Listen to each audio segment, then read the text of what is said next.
welcome to IGTV. The weekend is almost upon us. This is your look ahead to the 5th of February.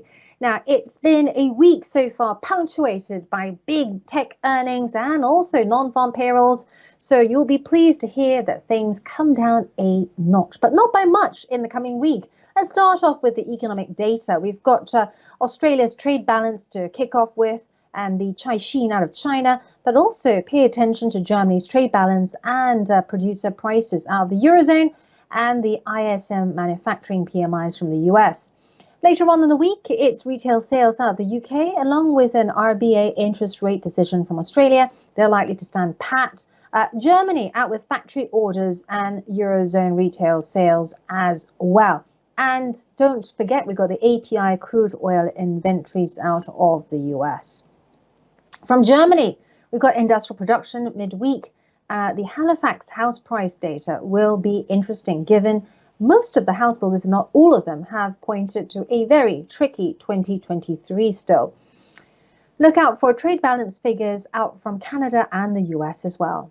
And on Thursday, it's inflation out of China and initial jobless claims out of the US, along with wholesale inventories.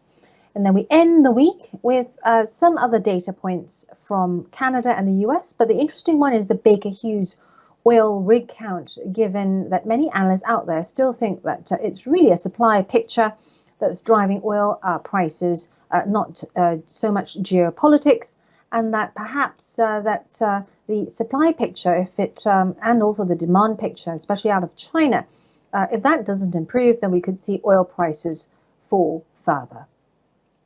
Now, as I mentioned earlier, it's been a huge week in earnings. Just showing you ExxonMobil really quickly.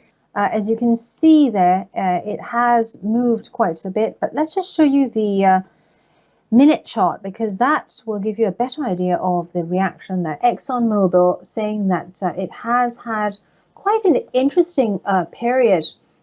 Unlike its peer Chevron, ExxonMobil's quarterly profit beats the street thanks to higher trading profits in its fuels business and a rise in oil and gas output. Checking in on Chevron for you. Chevron is another one that can be traded all sessions on the IG platform. And Chevron, this is the minute chart here. Tale of two cities between Chevron and ExxonMobil. Weak margins and charges did weigh on Chevron's earnings. So showing you the hourly chart here. ExxonMobil, on the other hand, had a profit beat, while Chevron saw weaker margins. And what's interesting is on the hourly chart, its share seems to be reversing, as you can see there, ahead of the Friday open. Now, on the corporate diary, we have the beginning of banks out of Europe out with earnings. However, on Monday, it's all about Vodafone, one of the stocks that is very much traded by our clients. McDonald's out with Q4 earnings. Caterpillar, another all-session stock, also out with numbers, along with Palantir Technologies. This is the company that recently won a contract with the NHS, I believe. And then later on in the week, it's BP that's out with fourth quarter earnings. UBS, as I mentioned, also reporting, one of the early ones out of the European banking sector to report. Spotify and Snap and Ford and Eli Lilly punctuate the US earnings calendar. And then on Wednesday, look out for Barrett Developments, Arm Holdings, Total Energies, and from the US, it's Walt Disney. That's the key one for the week, along with Uber and PayPal. Thursday brings with it drug makers. We've got AstraZeneca out after numbers from some of the big US ones earlier in this week.